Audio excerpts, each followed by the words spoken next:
നമസ്കാരം. LG vision വാർത്തകളിലേക്ക് സ്വാഗതം. പ്രധാന വാർത്തകൾ. കുന്നുകര സ്വാശ്രയ കർഷക സമിതിയുടെ 25ാം വാർഷിക ആഘോഷത്തിന്റെ ഉദ്ഘാടനവും കർഷക ദിനാചരണവും ചാലാക്ക വിപണിയിൽ നടന്നു. മന്ത്രി പി രാജീവ് ഉദ്ഘാടനം ചെയ്തു. അയിരൂർ ക്ഷീരോത്പാദക സഹകരണ സംഘം ക്ഷീരഭവൻ ഹാൾ മന്ത്രി പി രാജീവ് ഉദ്ഘാടനം ചെയ്തു. പാറക്കടവ് ബ്ലോക്ക് പഞ്ചായത്ത് വാർഷിക പദ്ധതിയിൽ ഉൾപ്പെടുത്തിയാണ് ഹാൾ നിർമ്മിച്ചത്.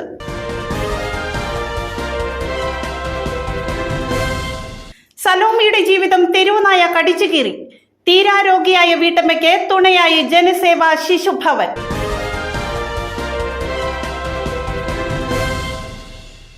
വാർത്തകളുടെ വിശദാംശങ്ങളിലേക്ക്.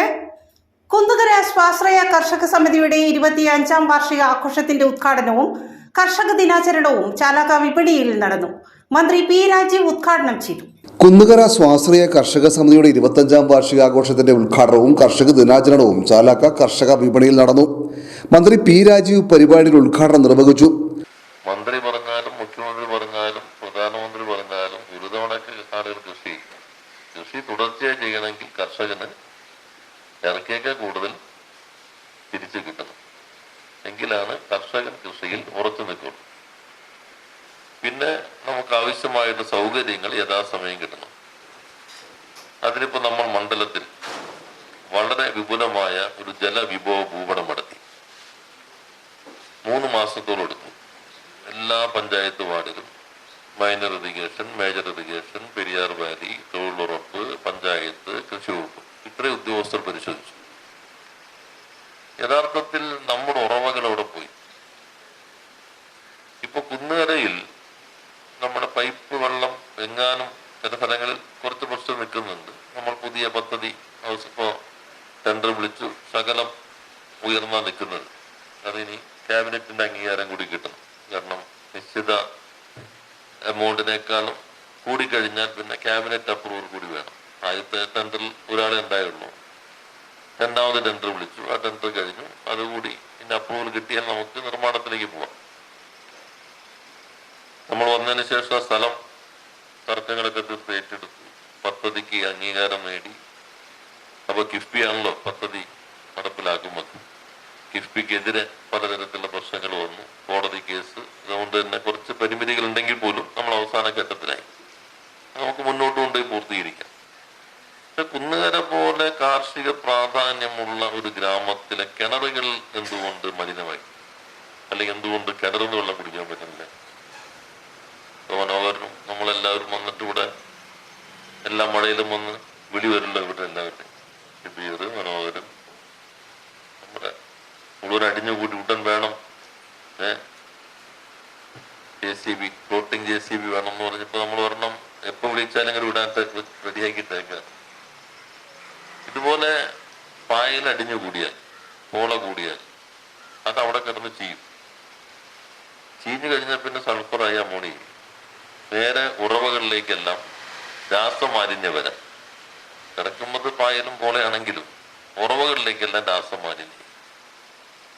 ഒഴുക്ക് ശരിക്കും നടക്കണം. നമ്മൾ ഈ വിഭവ ഭൂപടം തയ്യാറാക്കി കഴിഞ്ഞപ്പോഴാണ് പലയിടങ്ങളിലും ഒഴുക്കില്ല.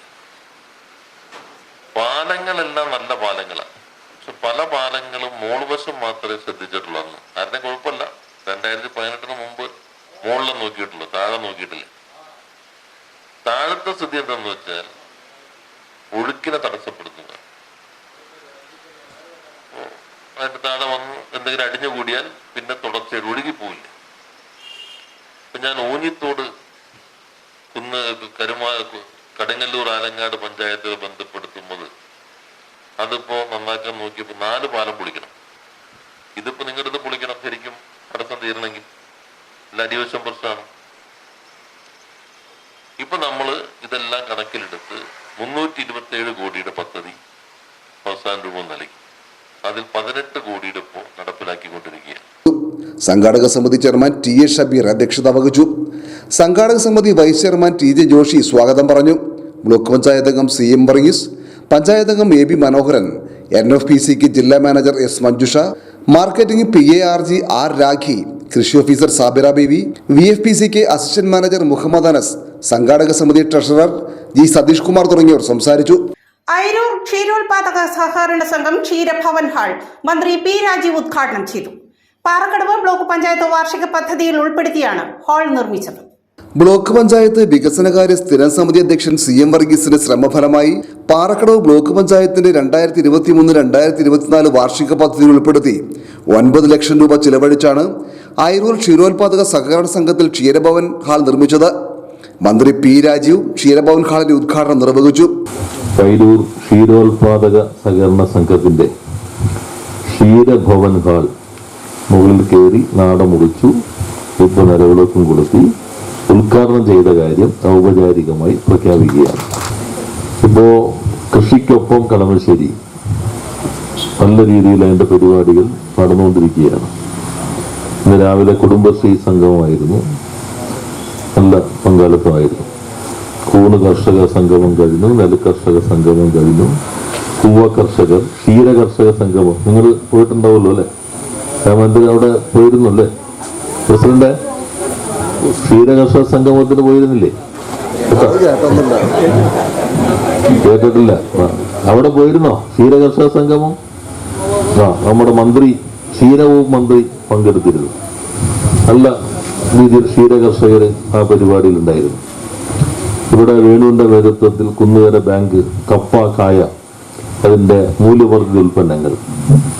ഇപ്പൊ നമ്മുടെ ഇവനെ കുട്ടികൾ ലേസ്, മറ്റേ പൊട്ടാറ്റോ ചിപ്സ് ഒക്കെയാണല്ലോ നോക്കുക. അതിനിപ്പോ ഡിമാൻഡ് കുറഞ്ഞുകൊണ്ടിരിക്കുക ലോകത്ത്. ഡിമാൻഡ് കൂടിക്കൊണ്ടിരിക്കുന്ന കപ്പ, കായ, ചക്ക, ജാക്ക് ഫ്രൂട്ട്സ്, ഇതിന് നല്ല ഡിമാൻഡ് വരുന്നുണ്ട്. ആലങ്ങാട് ക്ഷീരഗ്രാമമായി പ്രഖ്യാപിച്ചു. ഇവിടെ നമുക്ക് അത് നല്ല രീതിയിൽ ഉപയോഗപ്പെടുത്താൻ കഴിയും. കാർഷിക മേഖലയിൽ നല്ല ഉണർവ് നമുക്ക് ഈ ക്യാമ്പയിന്റെ ഭാഗമായി വരുന്നു എന്ന കാര്യം സൂചിപ്പിച്ചല്ലോ. എല്ലാ സെമിനാറുകളിലും വലിയ പങ്കാളിത്തമാണ്. ഇപ്പൊ കൃഷി, രാവിലെ ഞാൻ ഇവിടെ വന്നിട്ട് പോയ വിപണി വന്നുപോയി, ഉദ്ഘാടനം ഉണ്ടായിരുന്നു അവരുടെ. അത് കഴിഞ്ഞിട്ട് കുടുംബശ്രീ കർഷക നമ്മുടെ കൃഷിക്കൊപ്പത്തിന്റെ ഭാഗമായ സംഘം ഉണ്ടായിരുന്നു. അങ്ങനെ എല്ലാ കാർഷിക മേഖലയിലും മുന്നേറ്റമാണ്. Block panchayat president TV Pratheesh ചടങ്ങിൽ അധ്യക്ഷനായിരുന്നു. ക്ഷീരോത്പാദക സഹകരണ സംഘം പ്രസിഡന്റ് MK രാമചന്ദ്രൻ സ്വാഗതം പറഞ്ഞു. ഉദ്ഘാടനത്തോടനുബന്ധിച്ച് നടത്തിയ പ്രശ്നോത്തരി മത്സരത്തിലെ വിജയികൾക്കുള്ള സമ്മാനങ്ങൾ ചടങ്ങിൽ വിതരണം ചെയ്തു. മുതിർന്ന ക്ഷീര കർഷകരെയും ചടങ്ങിൽ ആദരിച്ചു. കുന്നുകര ഗ്രാമപഞ്ചായത്ത് പ്രസിഡന്റ് സൈന ബാബു മുഖ്യാതിഥിയായിരുന്നു. ബ്ലോക്ക് പഞ്ചായത്ത് സ്ഥിരം സമിതി അധ്യക്ഷൻ CM വർഗീസ്, ബ്ലോക്ക് പഞ്ചായത്ത് അംഗം CK Kasim, ward member Mini Poly, ക്ഷീരസംഘം സെക്രട്ടറി ഹിമ സാബു തുടങ്ങിയവർ സംസാരിച്ചു. സലോമിയുടെ ജീവിതം തെരുവുനായ കടിച്ചു കീറി. തീരാരോഗിയായ വീട്ടമ്മയ്ക്ക് തുണയായി ജനസേവാ ശിശുഭവൻ. തെരുവുനായ ആക്രമണത്തിൽ പരിക്കേറ്റ് ചികിത്സയിലായിരിക്കുന്ന സലോമിയുടെ ജീവിതം ഒരു നാടിന്റെ തീരാനോവായി. നായയുടെ കടിയേറ്റ് ചികിത്സയിലിരിക്കുന്ന സലോമിയുടെ കഥ അറിഞ്ഞ ജനസേവാ ശിശുഭവന്റെയും തെരുവുനായ വിമുക്ത കേരള സംഘത്തിന്റെയും ചെയർമാൻ ജോസ് മാവേലിയാണ് സഹായഹസ്തവുമായി എത്തിയത്. ജൂലൈ 14 ചുണങ്ങവേലി സ്വദേശിനി സലോമിയെ തെരുവുനായ കടിച്ചത്.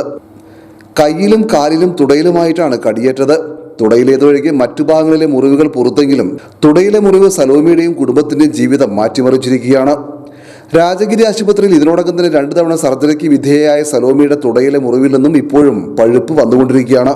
ഇടത്തല 4-ാം വാർഡിലെ 4 സെന്റ് കോളനിയിൽ പെയിന്റിംഗ് തൊഴിലാളിയായിരുന്ന അനാരോഗ്യവാനായ ഭർത്താവ് സ്റ്റാലിനും വിദ്യാർത്ഥിയായ ഇളയ മകനോടൊപ്പമാണ് സലോമി കഴിയുന്നത്. 4-ാം മൈൽ ജ്യോതി സ്കൂളിൽ ക്ലീനിംഗ് ജോലി ചെയ്താണ് സലോമി കുടുംബം പുലർത്തിയിരുന്നത്. മുതിർന്ന 2 പെൺമക്കളെ വിവാഹം കഴിപ്പിച്ച് അയച്ചതിന്റെ ബാധ്യത വീട്ടാൻ പെടാപ്പാട് പെടുന്നതിനിടയിലായിരുന്നു ഈ ദുരന്തം. ജോലിക്ക് പോകാൻ സാധിക്കാതെ വന്നതോടെ നിത്യചെലവിന് വഴി കാണാതെ സലോമി വിഷമിക്കുകയാണ്. ഇത്രയേറെ പണം ചെലവാക്കി ചികിത്സ നടത്തിയിട്ടും ഇടതുതുടയിലെ മുറിവുണങ്ങാത്തത് സലോമിയുടെ പ്രതീക്ഷകൾക്ക് മങ്ങലേൽപ്പിച്ചിരിക്കുകയാണ്. സന്മനസ്സുള്ളവർ സലോമിയെ സഹായിക്കാൻ മുന്നോട്ട് വരണമെന്ന് ജോസ് മാവേലി ആഹ്വാനം ചെയ്യുന്നു. 4-ാം തീയതി ഞായറാഴ്ച കടിച്ചു കഴിഞ്ഞിട്ട് ഞാൻ ആശുപത്രി, അപ്പം തന്നെ ആലുവ ആശുപത്രി കൊണ്ടുപോയി. അവിടെ നിന്ന് കൊണ്ടുപോയി മെഡിക്കൽ കോളേജിലേക്ക് എവിടെയെങ്കിലും കൊണ്ടുപോയിക്കോളാൻ പറഞ്ഞു. അത് കഴിഞ്ഞിട്ട് ഞായറാഴ്ച ചെയ്തുകൊണ്ട് ഡോക്ടറില്ലാന്ന് ഓർത്തിട്ട് വേഗം രാജഗിരിയിലേക്ക് കൊണ്ടുവന്നിട്ട് അവർ 2 ആഴ്ച അവിടെ കിടന്ന് വീട്ടിലേക്ക് പോന്നു. അത് കഴിഞ്ഞിട്ട് പിന്നെ പെട്ടെന്ന് കാലുമൊരു മുഴ പോലെ വന്ന് അത് ഓപ്പറേഷൻ ചെയ്ത് കഴിഞ്ഞ് വീട്ടിൽ വന്ന് പിന്നെ അത് കഴിഞ്ഞ് ഇൻഫെക്ഷനായി. ഇപ്പം ഞാൻ 2-3 മാസമായി ജോലിക്ക് പോയിട്ട്, എനിക്ക് 2 മാസമായി ജോലിക്ക് പോയിട്ട് എനിക്കാണെങ്കിൽ ഒരു വഴിയില്ല. എന്ത് ചെയ്യണമെന്ന് എനിക്കറിയില്ല. ബുദ്ധിമുട്ടുണ്ട്. എനിക്ക് പോകാനും ബാത്റൂമിൽ പോകാനും എനിക്ക് ഭക്ഷണം കഴിക്കാനും ഒന്നും എനിക്ക് കാലം കൊണ്ട് എനിക്ക് പോയി ചെയ്യാൻ പറ്റണില്ല. അതാണ് എൻ്റെ ജീവിതം. എന്ത് ചെയ്യുമെന്ന് എനിക്കറിയില്ല. മത്സ്യത്തൊഴിലാളി യൂണിയൻ CITU എറണാകുളം ജില്ലാ സമ്മേളനം സെപ്റ്റംബർ 1 പറവൂരിൽ നടക്കും. സമ്മേളനത്തോടനുബന്ധിച്ച് സംഘടിപ്പിച്ചിരിക്കുന്ന സെമിനാർ ബുധനാഴ്ച നടക്കും. മത്സ്യത്തൊഴിലാളി യൂണിയൻ CITU എറണാകുളം ജില്ലാ സമ്മേളനം സെപ്റ്റംബർ 1 പറവൂരിൽ നടക്കും. സമ്മേളനത്തിന് മുന്നോടിയായി കേന്ദ്ര ബഡ്ജറ്റും മത്സ്യമേഖലയിലെ പ്രതിസന്ധിയും എന്ന വിഷയത്തിൽ സംഘടിപ്പിക്കുന്ന സെമിനാർ ബുധനാഴ്ച പറവൂരിൽ നടക്കുമെന്ന് സംഘാടക സമിതി ഭാരവാഹികൾ വാർത്താ സമ്മേളനത്തിൽ അറിയിച്ചു. KD വേണുഗോപാൽ, യേശുദാസ് പറപ്പള്ളി, ബാസുരാദേവി, KA വിദ്യാനന്ദൻ, പ്രതാപൻ തമ്പി എന്നിവർ വാർത്താ സമ്മേളനത്തിൽ പങ്കെടുത്തു. ഏറ്റവും നിസ്വരായ വർഗം ഏതാണെന്ന് ചോദിച്ചാൽ മത്സ്യത്തൊഴിലാളികളാണ്.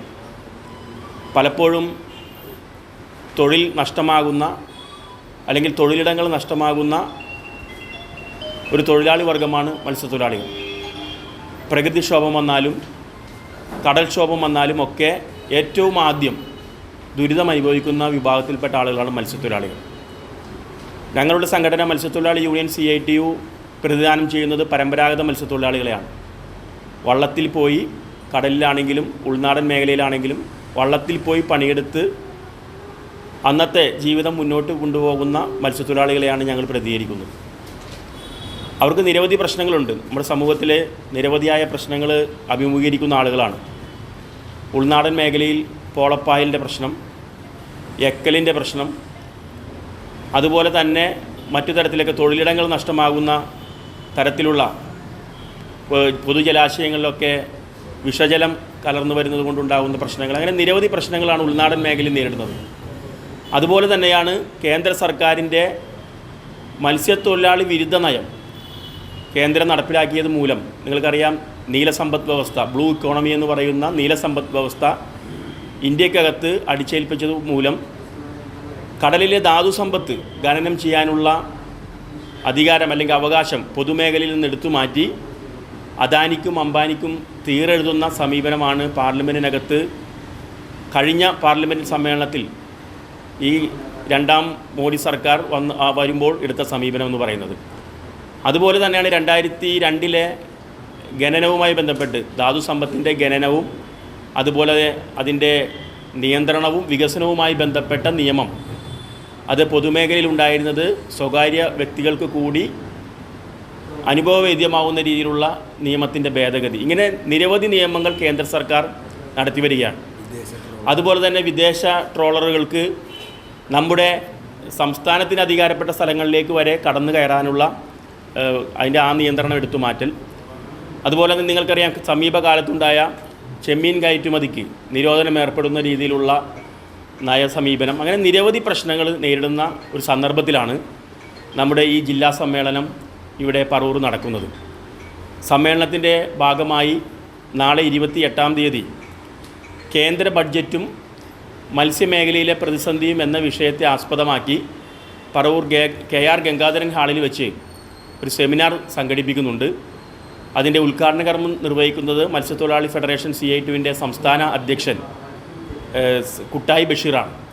അതുപോലെ തന്നെ ആ വിഷയവുമായി ബന്ധപ്പെട്ട് മുഖ്യപ്രഭാഷണം നടത്തുന്നത് പ്രശസ്തനായ സാമ്പത്തികകാര്യ വിദഗ്ധൻ ശ്രീ ജോർജ് ജോസഫാണ്. പ്രധാന വാർത്തകൾ ഒരിക്കൽ കൂടി. കുന്നുകര സ്വാശ്രയ കർഷക സമിതിയുടെ 25-ാം വാർഷിക ആഘോഷത്തിന്റെ ഉദ്ഘാടനവും കർഷക ദിനാചരണവും ചാലാക്ക വിപണിയിൽ നടന്നു. മന്ത്രി P. രാജീവ് ഉദ്ഘാടനം ചെയ്തു. അയിരൂർ ക്ഷീരോത്പാദക സഹകരണ സംഘം ക്ഷീരഭവൻ ഹാൾ മന്ത്രി P. രാജീവ് ഉദ്ഘാടനം ചെയ്തു. പാറക്കടവ് ബ്ലോക്ക് പഞ്ചായത്ത് വാർഷിക പദ്ധതിയിൽ ഉൾപ്പെടുത്തിയാണ് ഹാൾ നിർമ്മിച്ചത്.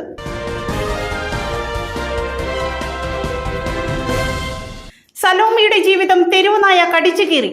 തീരാരോഗിയായ വീട്ടമ്മയ്ക്ക് തുണയായി ജനസേവാ ശിശുഭവൻ.